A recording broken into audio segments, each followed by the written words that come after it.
Hey everybody, it's Frankie-Lou.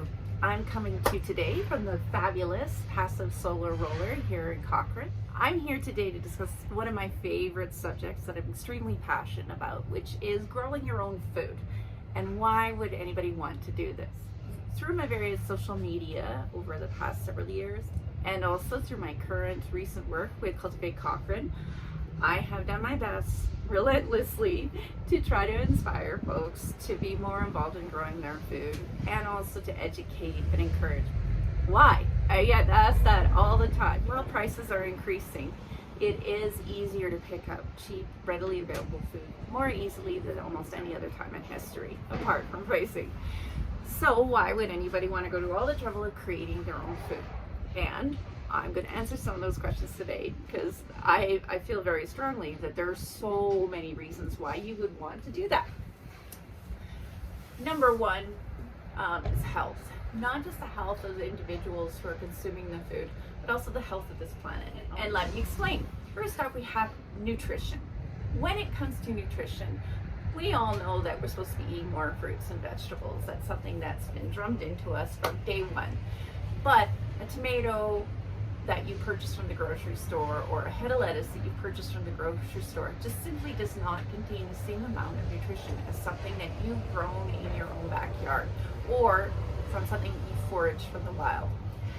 There's many reasons for this. Most of the commercial food production that we have going on today and that you see and that is producing the majority of the food that you see in grocery stores is based on a monoculture system where there's a very, very high focus on singular types of crops growing repeatedly in the same area, the use of artificial fertilizers, and the use of pesticides.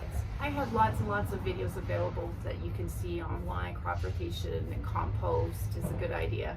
But another reason why monoculture doesn't work is it's ignoring the complex relationships that exist between all the millions of multitudes of microbes and tiny, tiny entities that are living in our soil that are helping to exchange nutrition with the plants we eat. It's not all just about nitrogen, phosphorus, and potassium. There are so many micronutrients available to our plant and more readily absorbed by our plants when we maintain a healthy, living biodiversity in our soil. Nice, healthy soil like this, which has been fed with compost, never treated with pesticides, and permitted to develop its own little ecosystem, is going to provide far more nutrition to the plants because all those wonderful fungi and bacteria that live in that soil, the good stuff, are forming symbiotic relationships with those plants' roots, and they're actually helping those plants to feed and to eat. And guess who gets to feed and eat that nutrition that those plants get? So while you can produce a nice looking head of lettuce using simply nitrogen, phosphorus, and potassium, you're not going to get the complexity of nutrients which our bodies need to thrive if you're eating vegetables that are being produced in those more unnatural systems. So there's that. There's the health. There's the basic nutrition that a homegrown plant absorbs compared to that absorbed by a monoculture produced plant. Next, when we come to the subject of nutrition, we need to discuss nutrition depletion. If I'm picking and eating this delicious little arugula flower, that thing was alive seconds ago. It tastes amazing because it was just freshly picked, and it also was just alive.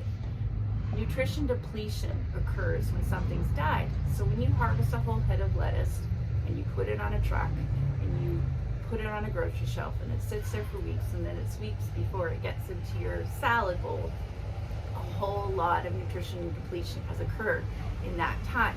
Whereas if it's something that you've harvested yourself, you know it's just alive, no nutrition depletion has had an opportunity to occur. And that's based on the fact that it was more nutritious to begin with because it was produced under better circumstances. So there's another reason there. It tastes better and it's better for you if it's harvested fresh. Now, exercise.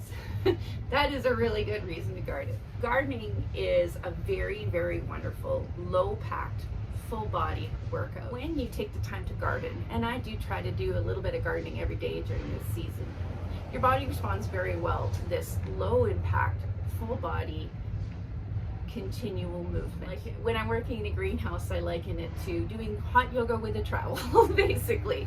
Constant movement, low impact lifting, bending, stretching. These are all things that are good for your body. You might not even realize you're getting exercise until you go to lie down that night. You might need to stretch a little bit more, but it is a great form of exercise, particularly for those of us who have aging bodies. It's a really great way to get a good amount of low impact workout every day. Mental well-being. There is something about planting a seed that can bring you a whole lot of uplifting, hopeful feelings. I like to compare seeds to perfect little packages of promises for tomorrow, because basically the whole act of planting a seed, nurturing it, watching it grow, and then the pride that you feel when you've produced something that can help feed your family can't be measured. That's huge.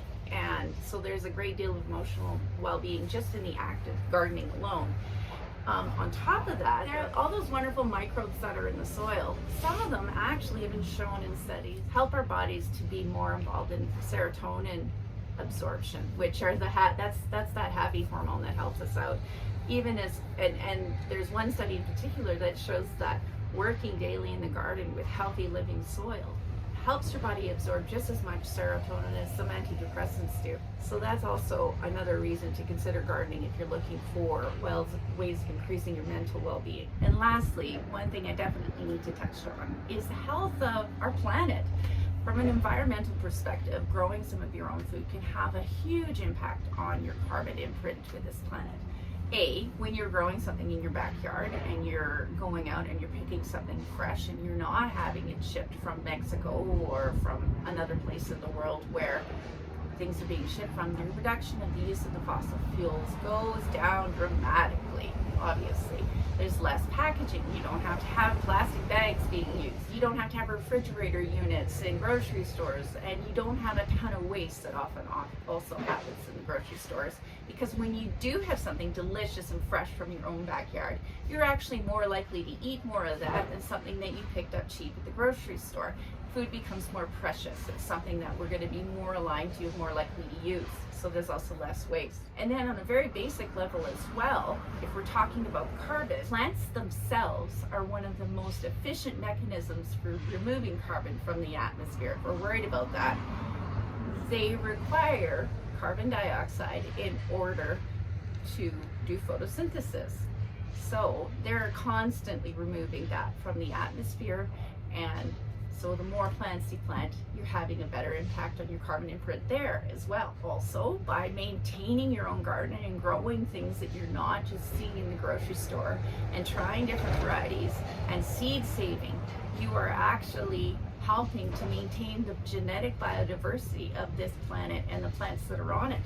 We need that, because when there are changes and fluctuations in our environmental conditions, we need to have that genetic diversity so that certain strains of plants can survive if we are impacted by some sort of environmental disaster. Certain plants grow better in certain environments, and so maintaining that ability to grow a multitude of different things is a really good idea if you want to have a more sustainable future. That's just a few of the reasons that I thought I could quickly discuss. But one of the number one reasons, this is, oh my goodness, is that pride and that sense of fun. Getting out there, getting your hands dirty. If you haven't tried it yet, do give it a try. Tons of videos that can help you to learn how to do some really basic stuff and grow even in the challenging kind of environment that we have here in the Chinook Arch. I hope that answered some of the reasons why I myself focus so much on growing my own food, and also why we do it here at Cultivate Cochrane. And as always, I hope you'll take this chance to grow together today. Have a good one.